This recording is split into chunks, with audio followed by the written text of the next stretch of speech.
News जन संदेश हम दिखाते हैं आपके क्षेत्र की खबरों को सबसे पहले।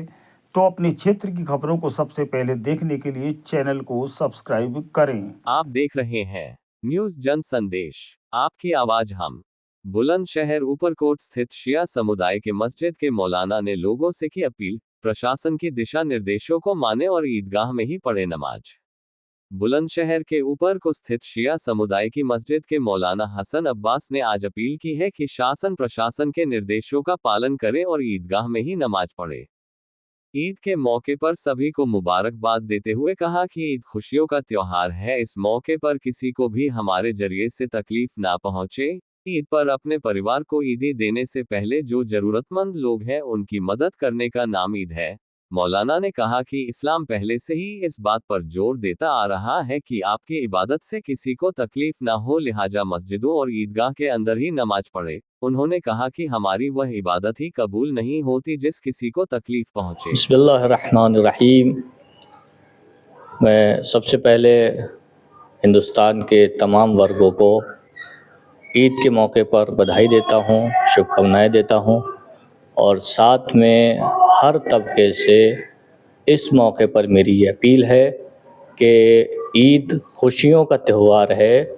इस मौके पर किसी को भी हमारे ज़रिए से कोई तकलीफ़ न पहुँचे और हम एक दूसरे की खुशियों में बराबर शरीक हों।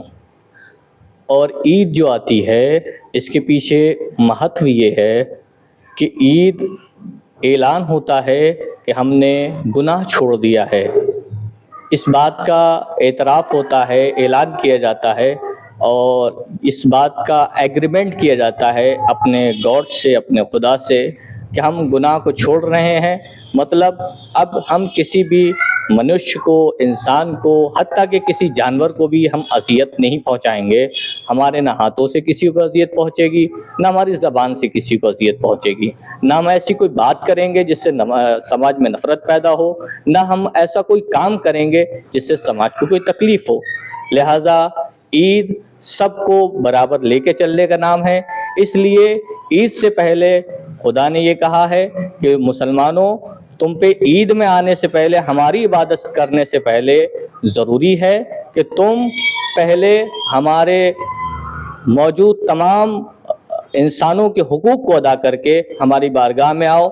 यानी पहले ईद मनाने से पहले, अपने परिवार को ईदी देने से पहले जो ज़रूरतमंद मुस्तहक़ीन हैं उनकी मदद करो। पहले फ़ितरा निकाल कर आओ, ज़कात निकाल कर आओ, उसके बाद हम तुम्हारी इबादतों को कबूल करेंगे। ये इस्लामी पैगाम है कि जो सारी दुनिया को ईद के ज़रिए से दिया जाता है। एक बार फिर हम अहले वतन को ईद की मुबारकबाद पेश करते हैं। देखिए, इस्लाम पहले से इस बात पे ज़ोर देता आ रहा है कि आपकी इबादत के ज़रिए से किसी को तकलीफ़ ना हो। तो लिहाजा तमाम मुसलमानों से अपील है कि वो मस्जिदों के अंदर ही नमाज़ें पढ़ें ताकि किसी दूसरे को कोई तकलीफ़ ना हो, आने जाने वाले को। और ख़ुसूसी तौर पर हम शिया समुदाय में इस बात की ख़ुसूसी ख्याल रखा जाता है कि हमारी वो इबादत ही कबूल नहीं होती अगर उसमें किसी को तकलीफ़ पहुँचे। लिहाजा शासन की तरफ से दिए गए तमाम निर्देशों का पालन किया जाए और इससे हमारा मुल्क तरक्की करेगा, हमारा समाज तरक्की करेगा।